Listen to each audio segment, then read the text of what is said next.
When you do a recording session like this, you gotta be prepared. So we need to put together all our microphones, make sure they're all in correct places, and they're all assembled.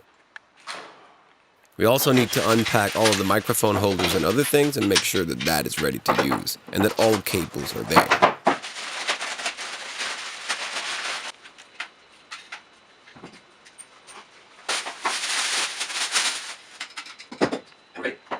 We also need to solder a piezo disc that we can use as a contact microphone on the chassis of the piano.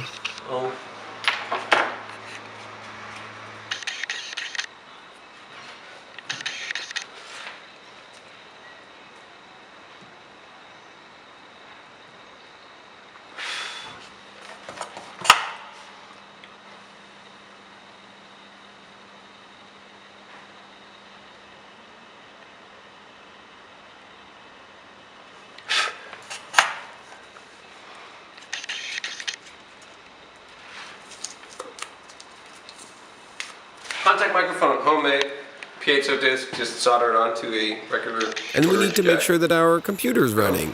Alright, so the computer's running, we have Reaper running, because unfortunately I lost, well not lost, but forgot my Cubase dongle, so we're using Reaper. No problem with that at all actually.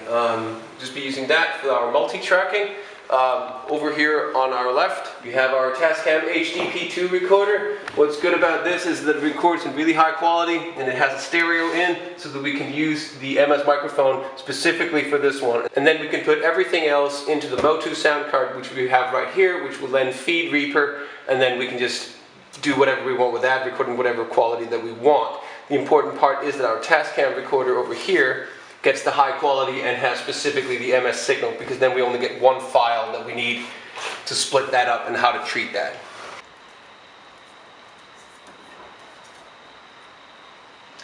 So piezo disc in place. This should recall all the resonance going through the actual chassis of the piano and everything we touch and whatever. We have the Sennheiser 416 over here, which will be recording whatever we pointed at. Down here at our feet we have the MS microphone, which will be recording broadly. We have our Tube microphone, which will be really close to everything. And over there we have our Shure SM58, which we're going to be just keeping really close to stuff, because it can take a lot of beating, take a lot of decibels, and be really close to stuff. And it should be, we're ready to go.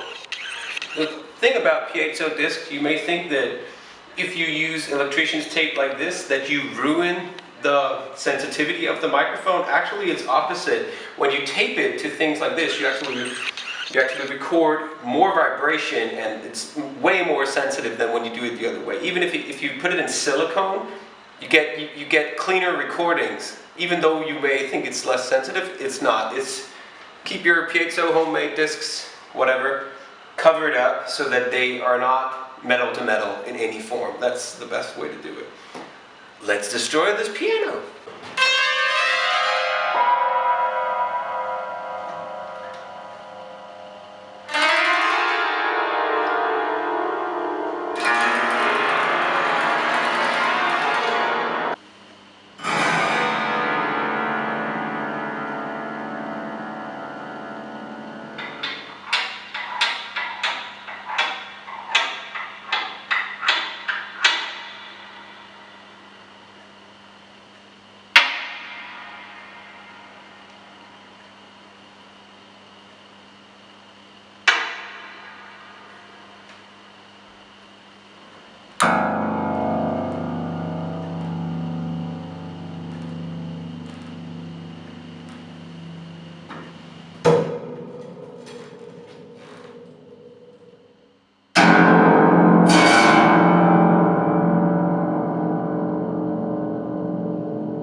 That's just a few examples of what Woody managed to record.